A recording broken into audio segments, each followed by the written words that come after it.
आखिर कौन है यह इच्छाधारी नागिन जो मालती चौहान के ससुराल में ही रह रही है और जो मालती चौहान का कमरा है ये बार बार उसकी चाबी मांग रही है। कौन है ये इच्छाधारी नागिन जो अब स्त्री रूप धारण कर चुकी है? क्या ये मालती चौहान है या फिर कोई और?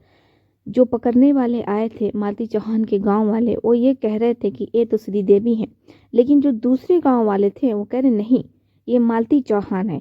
और जो तीसरे गांव वाले आए थे तो ये कह रहे हैं कि अरे नहीं ये तो मल्लिका शेरावत है।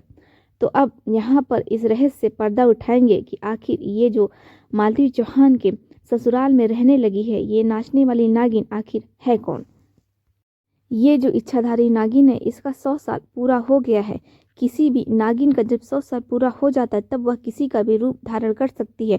आप वीडियो देख रहे हैं, हो सकता है कि आपका भी रूप धारण कर ले या ये मेरा भी रूप धारण कर सकती है, क्योंकि 100 साल बाद जो नागिन होती है वो किसी भी स्त्री का रूप धारण कर सकती है, चाहे वो मल्लिका शेरावत हो या फिर श्री देवी। तो अब यहाँ पर यह बहस बना हुआ है और इस रात से पर्दा नहीं उठ पा रहा है कि आखिर ये जो मालती चौहान के ससुराल में इच्छाधारी नागिन रह रही है वो कौन है। लेकिन हम आपको अंत में ज़रूर बताएंगे, इस रहस्य से पर्दा उठाएंगे कि आखिर ये इच्छाधारी नागिन जो मालती चौहान के ससुराल में रह रही है वो कौन है। जब मालती चौहान की 13वीं थी तब यह नागिन फूट फूट कर रो रही थी। मालती चौहान के ससुराल में रहने वाली यह नागिन किसी भी स्त्री का, पुरुष का रूप धारण कर लेती है। जब इसका मन होता है, जैसा मन होता है या वैसा बन जाती है। तो इसलिए जो पकड़ने वाले आए हैं उनके लिए बहुत मुश्किलें पैदा हो रही है, क्योंकि वो जान ही नहीं पा रहे हैं कि ये इच्छाधारी नागिन है या फिर गांव का कोई व्यक्ति या मालती चौहान के ससुराल में रहने वाला कोई व्यक्ति।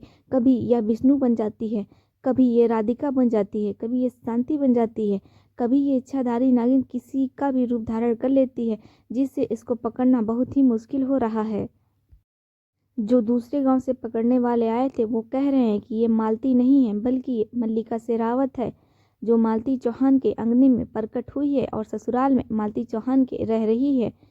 और जो पहले गांव वाले हैं वो कह रहे कि नहीं ये तो श्री देवी हैं, और ये श्री देवी जो हैं ये यहाँ पर मालती चौहान के ससुराल में आई हैं और ये सिर्फ नाचना चाहती हैं और नाच कर अपना वीडियो बनाना चाहती हैं, वीडियो वायरल करना चाहती हैं।